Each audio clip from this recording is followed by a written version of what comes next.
Edward, siyang naibalo siya nga si Jacob naminaw nilang duha. Niini, dali nga miagpa si Bilya kang Jacob kinsa neto higayon ang misutoy paglakaw gikan sa bungtod. Og si Bilya nagpakiluoy kaniya.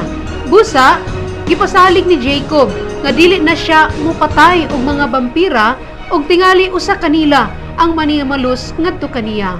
Si Bilya mihangi usab kang Jacob nga magbantay og dili magpasagad sa iyang kaugalingon.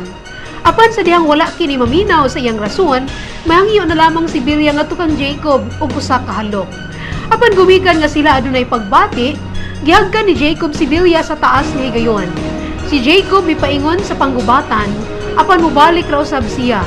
Dinhi nahuna-hunaan ni Bilya nga si Edward nasayod sa unsay mahitabo. Og yan na lamang kining gisultihan nga kusog ang hunahuna ni Jacob og yang nasabtan nga gihigugma ni Jacob si Bilya apan mas gihigugma ni Bilya si Edward kay kang Jacob. Apan may laing tao nga nahimong kabahin sa mong istorya. Siya si Seth, ang adunay talagsaong gasa nga makahimo sa pagpaminaw gamit ang iyang mga parte sa lawas ilabi na sa iyang kapa. Og kini ang iyang ipadangat ngadto kang Edward sa unsay mga panghitabo sa palibot. Sa dihang ang mga Cullens dito na sa panggubatan, nagpaabot sa pagdangat sa mga newborn army, pinaagi sa signal ni Jasper. Ang mga Cullens ang miatraka, busa na hitabo ang panag-inkwentro tali sa mga Quiliotes, uban sa ekspertong teamwork, busa ilang nabuntog ang mga newborn armies. O ang maong panag-inkwentro ang nasaksihan mismo ni Victoria. Busa, siya ang miapil na sa inkwentro sa mga vampira. Nasairan nga si Bree, ang usa sa mga newborn army kinsa may bati sa tubang kahadlok o kabalaka kunun sa man ang musunod nga mahitabo.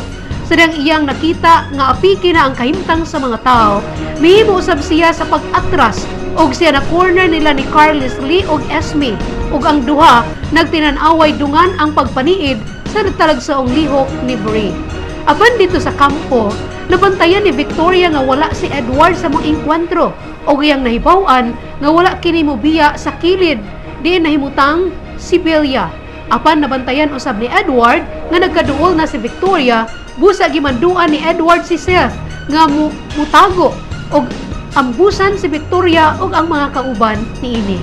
Daghang pagsulay nga milabang sa kinabuhi ni Bilya, apan si ending sa mga istorya magkadayon sila ni Edward. Gumikan ng ilang gugma, mas ligon pa kaysa mga sadistang vampira. Bisan pa man kung si Bilya may uban sa kalibutan na ni Edward nga mga vampira, apan niyang nabati nga siya ang importante og iyang gisunod kung unsay diktar sa iyang kasing-kasing.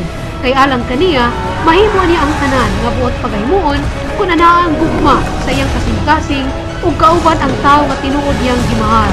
Kay alang kaniya, ang tinuod nga gugma mo'y makapahimo sa tanan nga himuon.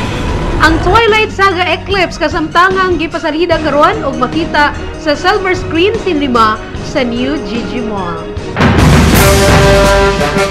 Sa atong biblikanong pulong, kinutlugikan sa basahon ni Propeta Isaias Kapitulo 29, versikulo 1 nga nagkanayon. Puuhon sa Dios ang mga nagbutang-butang sa isig katao og naglaang sa tao nga naglaban sa katarong o gadtong naghikaw o hustisya sa mga inosente, pinaagi sa paglimbong. Sa rin pagkatapos atong panaguban, magpasalamat kami sa tanan nga mga tao nga nahimong kaabag namo gikan sa pagsugod sa Balita Patrol hangtod nga miabot kami sa usa ka tuig. Laomi ang dugang panamong paningkamot alang sa pagpadayon sa among pag-alaga diha kaninyo taliwala sa mga pagsulay sa kinabuhi. Kini mo'y naghatag aron kami mapadayon og tungod sa inyong pagsalig kanamo, kami nagpabiling mibarog alang sa kamatuoran, hustisya, kaangayan o kalambuan sa tanan. Daghan kayong salamat kaninyong tanan nga among mga dumadapig og among mga nagsuporta og nagsalig kanamo. Mukadtong naglangkob sa Balita Patrol sa ngalan si Bukpwersa niini. Ako si Tata Ruhas, magpasalamat siyang paguban og moingon kung ikaw maayo gigiyahan ka sa pagkamatinud-ano ng salamat. Visayas ug Mindanao, and happy anniversary kanamong tanan. Ay, isa left dan. Oh, isa left.